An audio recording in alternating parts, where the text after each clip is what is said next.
The Digha Nikaya. Collection of Long Discourses. 21 Sakka's Questions. Sakkapañha Sutta. So I have heard. At one time the Buddha was staying in the land of the Magadhans, east of Rajagaha. There's a Brahmin village named Ambasa, north of which, on Mount Vedayaka, is the Indra cave.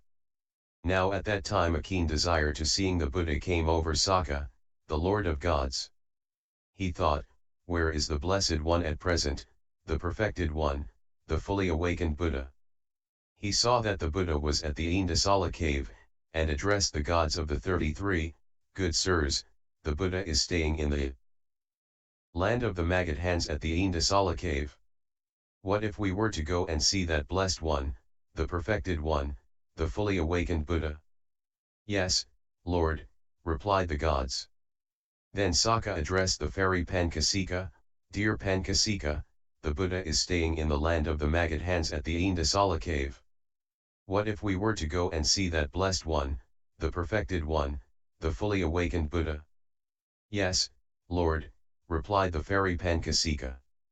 Taking his arched harp made from the pale timber of wood apple, he went as Sakka's attendant. Then Sakka went at the head of a retinue consisting of the gods of the 33 and the fairy Pankasika. As easily as a strong person would extend or contract their arm, he vanished from the heaven of the gods of the 33 and landed on Mount Vedayaka north of Ambasa. Now at that time a dazzling light appeared over Mount Vedayaka and Ambasa, as happens through the glory of the gods. People in the villages round about, terrified, shocked, and awestruck, said, "Mount Vedayaka must be on fire today, blazing and burning. Oh, why has such a dazzling light appeared over Mount Vedayaka and Ambasa?" Then Sakka addressed the fairy Pankasika, "My dear Pankasika, it's hard for one like me to get near the realized ones while they are on retreat practicing absorption, enjoying absorption. But if you were to charm the Buddha first, then I could go to see him." "Yes, Lord," replied the fairy Pankasika. Taking his arched harp made from the pale timber of wood apple, he went to the Indra cave. When he had drawn near, he stood to one side, thinking, "This is neither too far nor too near, and he fll hear my voice." One Pankasika fs song. Standing to one side, Pankasika played his arched harp, and sang these verses on the Buddha, the teaching, the sa.ga, the perfected ones, and sensual love. My lady Suryavakasa, O my sunshine. I pay homage to your father Timburu, through whom was born a lady so fine, to fill me with a joy I never knew. As sweet as a breeze to one who fs sweating, or when thirsty, a sweet and cooling drink. So dear is your shining beauty to me. Just like the teaching is to all the saints. Like a cure when you're struck by fever dire. Or food to ease the hunger pain. Come on, darling, please put out my fire. Quench me like water on a flame. As elephants burning in the heat of summer. Sink down in a lotus pond to rest. So cool, full of petals and of pollen. That's how I would plunge into your breast. Like elephants bursting bonds in rutting season. Beating off the pricks of lance and pikes. I just don't understand what is the reason. I'm so crazy for your shapely thighs. For you, my heart is full of passion. I'm in an altered state of mind. There is no going back, I'm just not able. I'm like a fish that's hooked up on the line. Come on, my darling, hold me, fair of thighs. Embrace me, with your so bashful eyes. Take me in your arms, my lovely lady. That's all I'd ever want or could desire. Ah, then my desire was such a small thing. My sweet, with your curling wavy hair. Now, like to Arians an offering. It's grown so very much from there. Whatever the merit I have forged. By giving to such perfected beings. May that, my altogether gorgeous. Ripen in togetherness with you. Whatever the merit I have forged. In this wide open land. May that, my altogether gorgeous. Ripen in togetherness with you. Absorbed, the Sakyan meditates. Unified, alert, and mindful. The sage aims right at the deathless state. Like me, oh my sunshine, aiming for you. And just like the sage would be rejoicing, were he to awaken to the truth. So I'd be rejoicing, lady. Were I to end up as one with you. If Sakka were to grant me just one wish. As Lord of the Holy 33, my darling, you are the only one I wish for, so strong is the love I hold for you. Like a freshly blossoming sal tree is your father, my lady so wise. I pay homage to him, bowing down humbly, to he whose daughter is of such a kind. H. When Pankasika had spoken, the Buddha said to him, G. Pankasika, the sound of the strings and the sound of your voice blend well together, so that neither overpowers the other. But when did you compose these verses on the Buddha, the teaching, the essay? Ga, the perfected ones, and sensual love? H. G. This one time, sir, when you were first awakened, you were staying near Uravela at the goatherd Fs banyan tree on the bank of the Naranjara river. And at that time I was in love with the lady named Bhattasura Yavakasa, the daughter of the fairy king Timbaru. But the sister desired another. It was Madali the charioteer's son named Shikatai who she loved. Since I couldn't win that sister by any means, I took my arched harp to Timbaru's home, where I played those verses. When I finished, Suryavakasa said to me, Dear sir, I have not personally seen the Buddha. But I did hear about him when I went to dance for the gods of the 33 in the Hall of Justice. Since you extol the Buddha, let us meet up today. And that's when I met up with that sister. But we have not met since. To the approach of Sakka. Then Sakka, Lord of Gods, thought, Pankasika is exchanging pleasantries with the Buddha. So he addressed Pankasika, My dear Pankasika, please bow to the Buddha for me, saying, Sir, Sakka, Lord of Gods, with his ministers and retinue, bows with his head at your feet. Yes, Lord, replied Pankasika. He bowed to the Buddha and said, Sir, Sakka, Lord of Gods, with his ministers and retinue, bows with his head at your feet. So may Sakka with his ministers and retinue be happy, Pankasika, said the Buddha, for all want to be happy whether gods, humans, demons, dragons, fairies, or any of the other diverse creatures there may be. For that is how the realized one salutes such illustrious spirits. And being saluted by the Buddha, Sakka entered the Indasala cave, bowed to the Buddha, and stood to one side. And the gods of the 33 did likewise, as did Pankasika. And at that time the uneven places were evened out, the cramped places were opened up, the darkness vanished and light appeared, as happens through the glory of the gods. Then the Buddha said to Sakka, It's incredible and amazing that you, the venerable Kosaya, who has so many duties and so much to do, should come here. For a long time I've wanted to go and see the Buddha, but I wasn't able, being prevented by my many duties and responsibilities for the gods of the 33. This one time, sir, the Buddha was staying near Savatthi in the frankincense tree hut. Then I went to Savatthi to see the Buddha. But at that time the Buddha was sitting immersed in some kind of meditation. And a divine maiden of great king Vesavada named Bhjati was attending on the Buddha, standing there paying homage to him with joined palms. So I said to her, Sister, please bow to the Buddha for me, saying, Sir, Sakka, Lord of Gods, with his ministers and retinue, bows with his head at your feet. When I said this, she said to me, It's the wrong time to see the Buddha, as he's in retreat. Well then, sister, please convey my message when the Buddha emerges from that immersion. I hope that sister bowed to you. Do you remember what she said? She did bow, Lord of Gods, and I remember what she said. I also remember that it was the sound of your chariot wheels that pulled me out of that immersion. Gee sir, I have heard and learned this in the presence of the gods who were reborn in the host of the 33 before me, when a realized one arises in the world, perfected and fully awakened, the heavenly hosts swell, while the demon hosts dwindle. And I have seen this with my own eyes. 2.1 The story of Gopi. Right here in Kapilavatthu there was a Sakyan lady named Gopi who had confidence in the Buddha, the teaching, and the Ga, and had fulfilled her ethics. Losing her attachment to femininity, she developed masculinity. When her body broke up, after death, she was reborn in a good place, a heavenly realm. In the company of the gods of the 33 she became one of my sons. There they knew him as the god Gopaka. Meanwhile 3 others, mendicants who had led the spiritual life under the Buddha, were reborn in the inferior fairy realm. There they amused themselves, supplied and provided with the 5 kinds of sensual stimulation, and became my servants and attendants. At that, Gopaka scolded them, where on earth were you at, good sirs, when you heard the Buddha's teaching? For while I was still a woman I had confidence in the Buddha, the teaching, and the Ga, and had fulfilled my ethics. I lost my attachment to femininity and developed masculinity.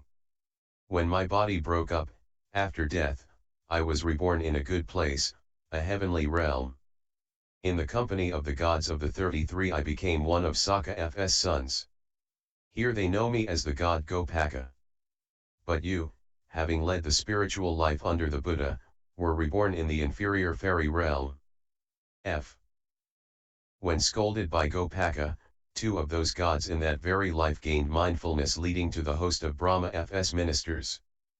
But one god remained attached to sensuality. I was a laywoman disciple of the seer. And my name was Gopi. I was devoted to the Buddha and the teaching. And I faithfully served the Ga. Because of the excellence of the Buddha's teaching, I am now a mighty, splendid son of Sakka, reborn among the 33. And here they know me as Gopaka. Then I saw some mendicants who I'd seen before, dwelling in the host of fairies. When I used to be a human, they were disciples of Gautama. I served them with food and drink, and clasped their feet in my own home. Where on earth were they at, when they learned the Buddha's teachings? For each must know for themselves the teaching, so well taught, realized by the seer. I was one who followed you, having heard the fine words of the noble ones. I'm now a mighty, splendid son of Sakka, reborn among the 33. But you followed the best of men, and led the supreme spiritual life. But still you're born in this lesser realm, a rebirth not befitting. It's a sorry sight I see, good sirs. Fellow Buddhists in a lesser realm, reborn in the host of fairies. You only wait upon the gods. Meanwhile, I dwelt in a house. But see my distinction now? Having been a woman, now I'm a male god, blessed with heavenly sensual pleasures.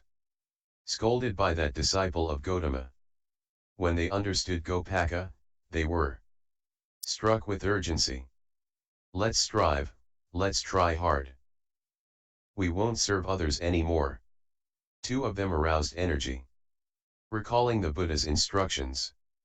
Right away they became dispassionate, seeing the drawbacks in sensual pleasures, the fetters and bonds of sensual pleasures, the ties of the wicked one so hard to break. They burst them like a bull elephant his ropes, and passed right over the 33. The gods with Indra and Poṭṭhapāda were all gathered in the hall of justice. As they sat there, they passed over them. The heroes desireless, practicing purity. Seeing them, Vasva was struck with a sense of urgency. The master of gods in the midst of the group said, these were born in the lesser fairy realm, but now they pass us by.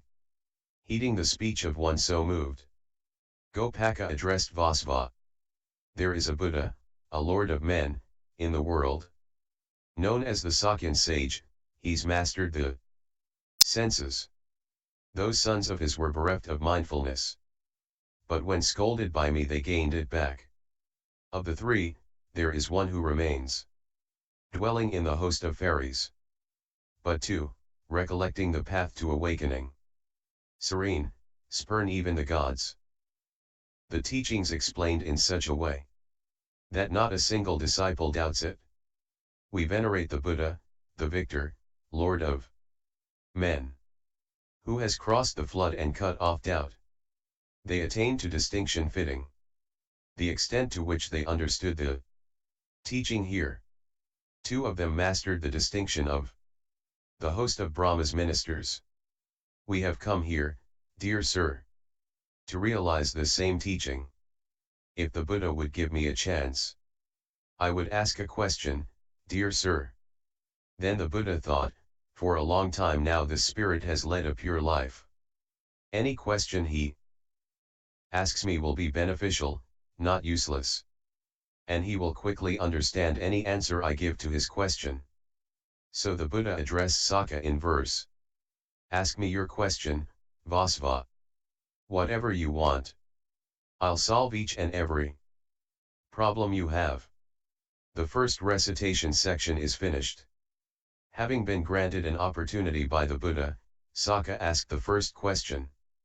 Dear sir, what fetters bind the gods, humans, demons, dragons, fairies, and any of the other diverse creatures so that, though they wish to be free of enmity, violence, hostility, and hate, they still have enmity, violence, hostility, and hate?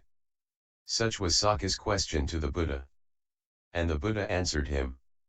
Lord of gods, the fetters of jealousy and stinginess bind the gods, humans, demons, dragons, fairies, and any of the other diverse creatures so that, though they wish to be free of enmity, violence, hostility, and hate, they still have enmity, violence, hostility, and hate. Such was the Buddha's answer to Sakka. Delighted, Sakka approved and agreed with what the Buddha said, saying, That's so true, blessed one. That's so true, holy one. Hearing the Buddha's answer, I've gone beyond doubt and got rid of indecision. And then, having approved and agreed with what the Buddha said, Sakka asked another question. But dear sir, what is the source, origin, birthplace, and inception of jealousy and stinginess? When what exists is there jealousy and stinginess? When what doesn't exist is there no jealousy and stinginess?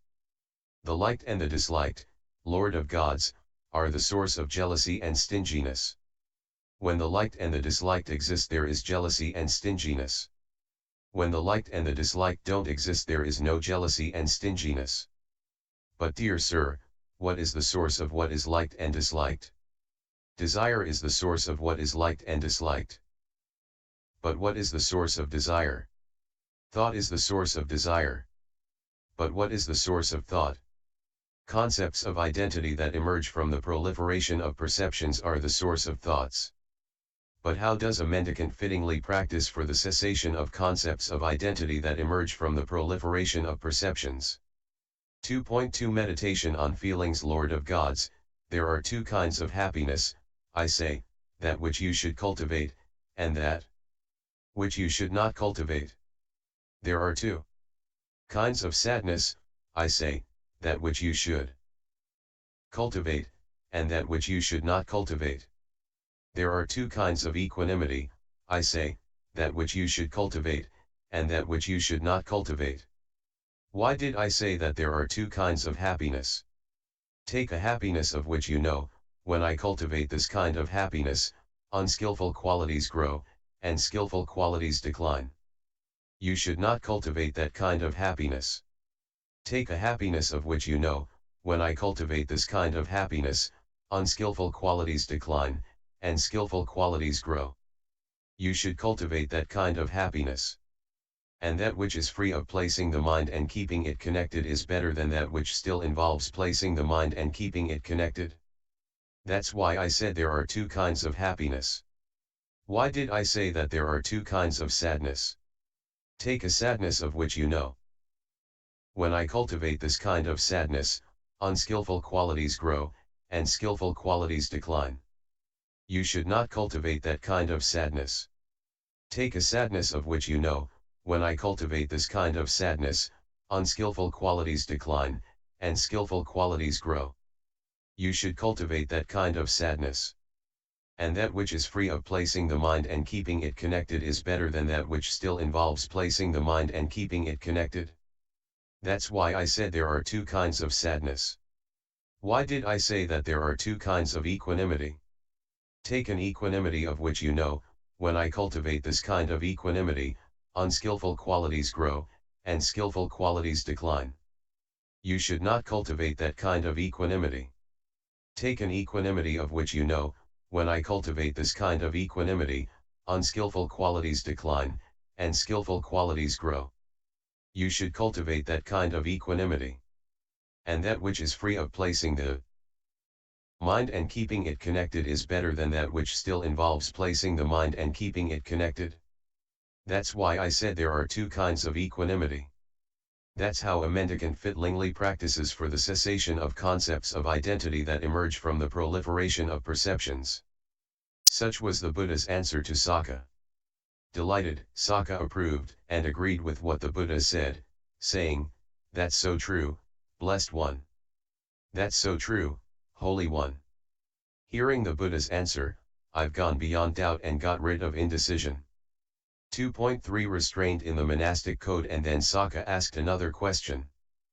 But dear sir, how does a mendicant practice for restraint in the monastic code? Lord of gods, I say that there are two kinds of bodily behavior, that which you should cultivate, and that which you should not cultivate.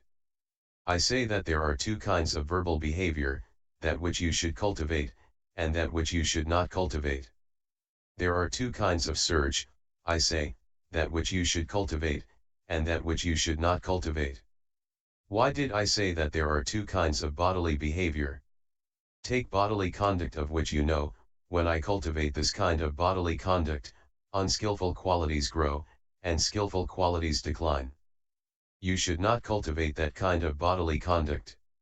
Take bodily conduct of which you know, when I cultivate this kind of bodily conduct, unskillful qualities decline, and skillful qualities grow. You should cultivate that kind of bodily conduct. That's why I said there are two kinds of bodily behavior. Why did I say that there are two kinds of verbal behavior? You should not cultivate the kind of verbal behavior which causes unskillful qualities to grow while skillful qualities decline. And you should cultivate the kind of verbal behavior which causes unskillful qualities to decline while skillful qualities grow. That's why I said there are two kinds of verbal behavior. Why did I say that there are two kinds of search? You should not cultivate the kind of search which causes unskillful qualities to grow while skillful qualities decline. And you should cultivate the kind of search which causes unskillful qualities to decline while skillful qualities grow. That's why I said there are two kinds of search. That's how a mendicant practices for restraint in the monastic code. Such was the Buddha's answer to Sakka. Delighted, Sakka approved and agreed with what the Buddha said, saying, "That's so true, blessed one. That's so true, holy one." Hearing the Buddha's answer, I've gone beyond doubt and got rid of indecision. 2.4 Sense restraint.